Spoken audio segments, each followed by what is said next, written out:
11월 25일 월요일. 사랑의 진정한 의미.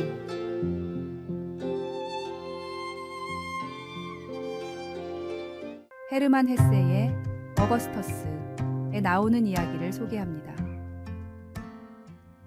어떤 부부가 아이가 없어서 몹시 초조하게 기다렸는데 마침내 아들을 낳았습니다. 그 어머니의 기쁨은 말로 표현할 수 없었습니다.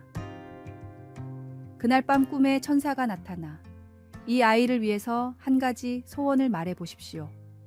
라고 해서 어머니는 이렇게 대답했습니다. 이 아이가 모든 사람에게 사랑받는 사람으로 살아가게 해 주십시오.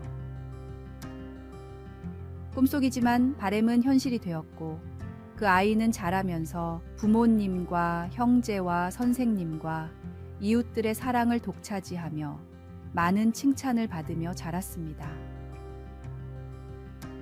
어느 날 그 천사가 다시 나타나 소원에 대해 만족하느냐고 물었습니다. 그러자 어머니는 후회스럽다고 말했습니다. 아이가 자라면서 사랑만 받으니까 자기는 당연히 사랑받아야 하는 줄 알고 이기적이고 자기중심적이고 교만하여 걷잡을 수 없는 아이가 되었기 때문입니다. 그래서 어머니는 소원을 바꾸어서 말했습니다. 이제는 사랑받기보다 사랑할 줄 아는 사람이 되게 해주십시오. 진정한 사랑은 받는 것이 아니라 주는 것에 있음을 깨닫게 됩니다. 예수님께서도 우리에게 무조건적인 사랑을 보여주셨고 우리도 그 사랑을 본받아 다른 이들에게 베풀라고 가르치셨습니다. 오늘 하루 우리가 어떻게 다른 사람들에게 사랑을 베풀 수 있을지 고민해 봅시다. 작은 친절, 따뜻한 말 한마디, 도움의 손길 등 우리가 할 수 있는 작은 것부터 시작해 봅시다. 사랑을 베푸는 삶을 통해 우리는 하나님의 사랑을 더 깊이 이해하고 경험할 수 있을 것입니다. 우리 모두가 사랑받기보다는 사랑할 줄 아는 사람으로 성장하기를 소망합니다. 오늘의 말씀. 아버지께서 나를 사랑하신 것 같이 나도 너희를 사랑하였으니 나의 사랑 안에 거하라. 오늘의 만나. 사랑은 받을 때가 아닌 줄 때 그 진정한 가치를 발견할 수 있음을 기억하며 오늘도 이웃에게 따뜻한 마음을 나누어 봅시다.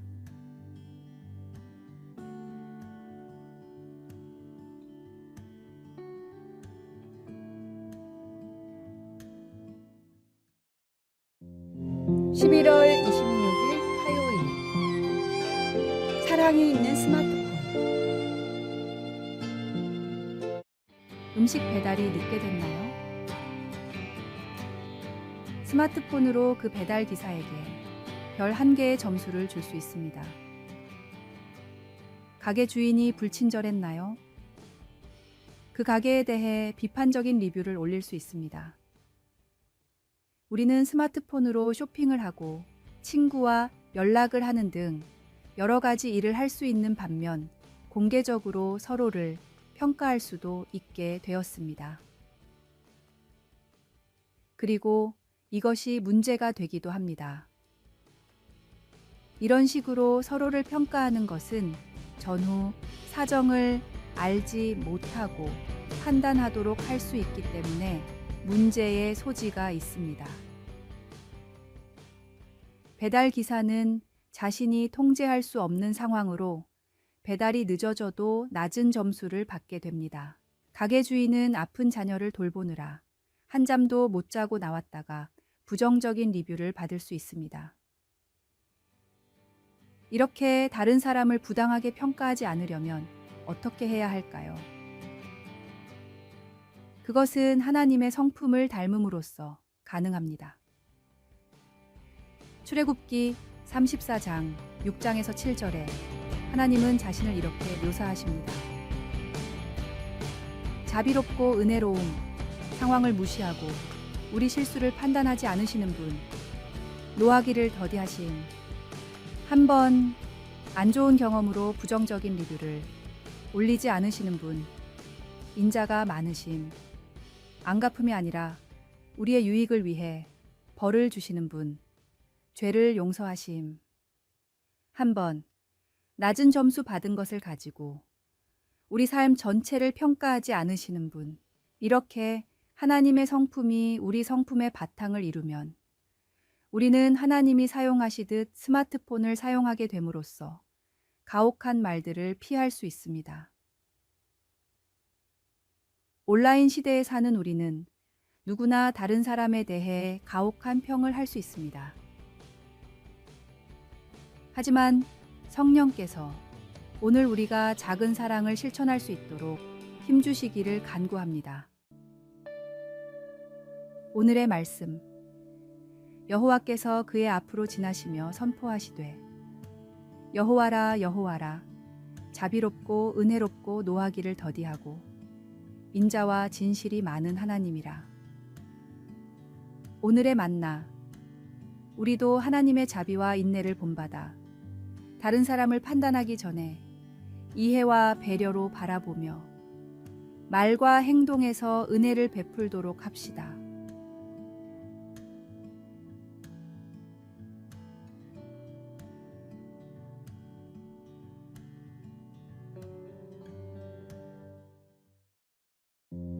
(11월 27일) 수요일.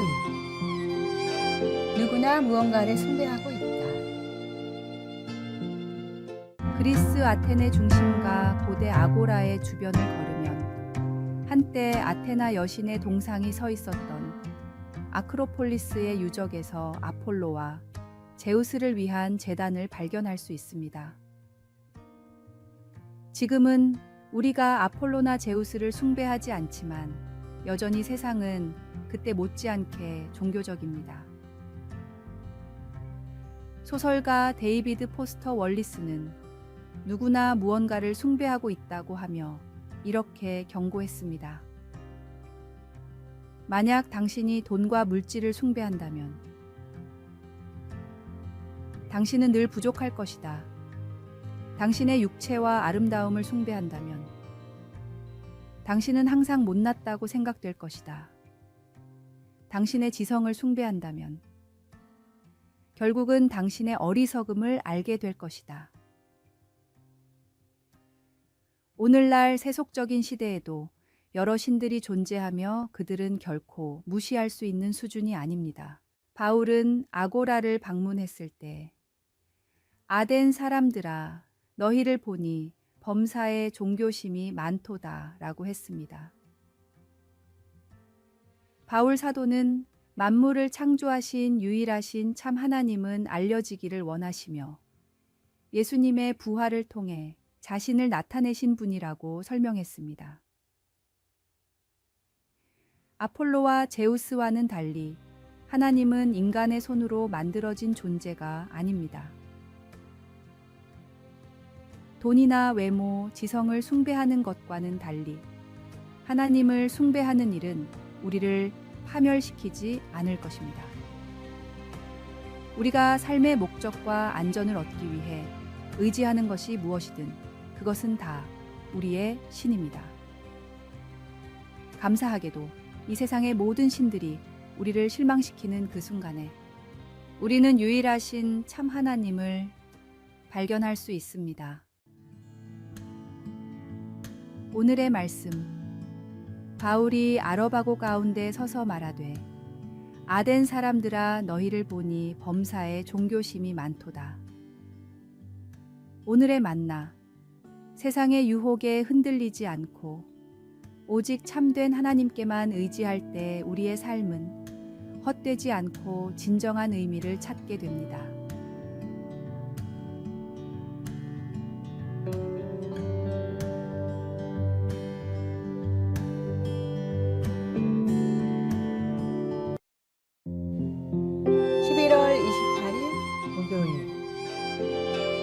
추수감사절의 축복. 2016년 완다 덴치는 손자가 최근 전화번호를 바꾼 사실을 모르고 추수감사절 만찬에 초대하는 문자를 보냈는데, 이 문자는 손자가 아닌 자말이라는 낯선 사람에게 전달되었습니다.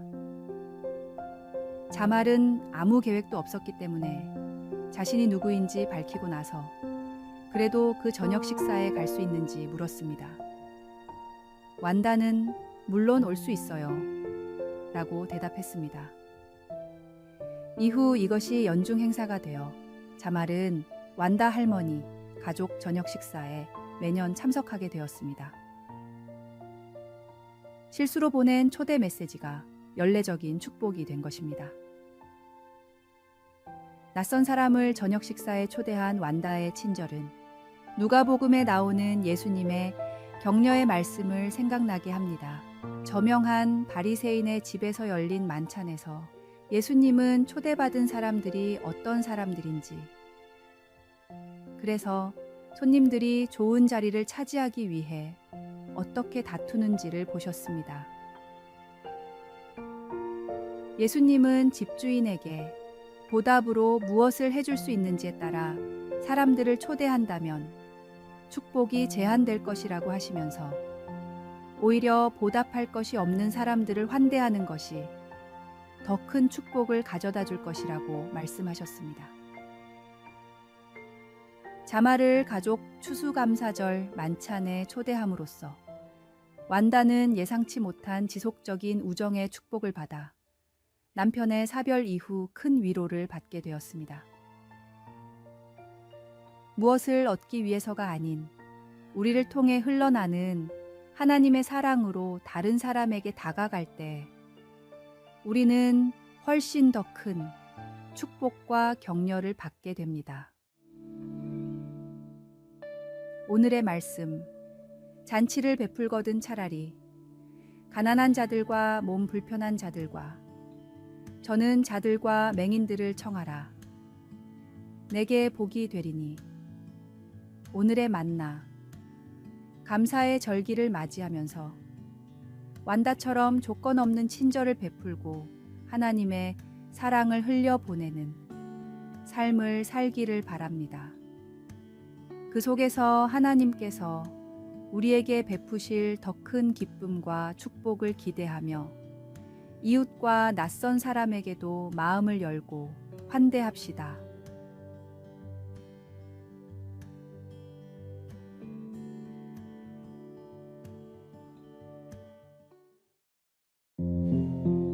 (11월 29일) 금요일. 상처가 있으니 생화입니다. 12월부터 시작되는 대림절은 예수님의 오심을 기다리는 소중한 시간입니다. 교회는 크리스마스 장식과 함께 대림절 초를 밝히며 그 주변을 아름다운 장식으로 꾸밉니다. 올해도 예배당에 대림절 초가 놓이고 그 주위에는 조화로 꾸며진 꽃들이 자리를 잡겠지요.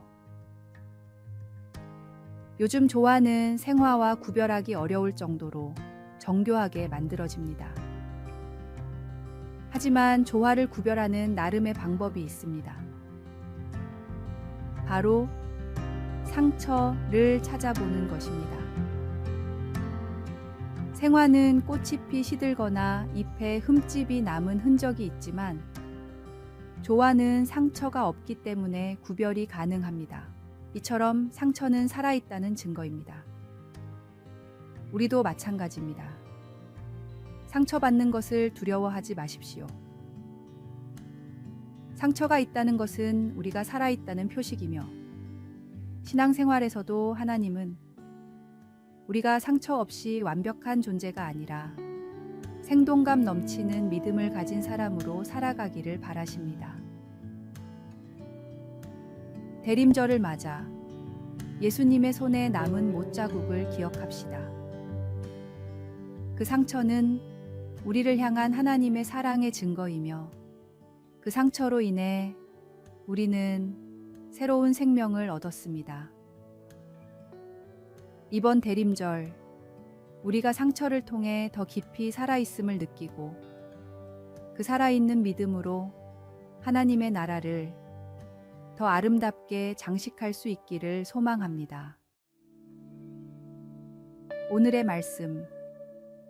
그가 찔림은 우리의 허물 때문이요. 그가 상함은 우리의 죄악 때문이라. 그가 징계를 받음으로 우리는 평화를 누리고 그가 채찍에 맞음으로 우리는 나음을 받았도다. 오늘의 만나. 상처가 우리의 살아있음을 증명하듯 우리의 신앙도 살아있는 믿음으로 하나님을 더 아름답게 증거하는 삶이 되기를 바라봅니다.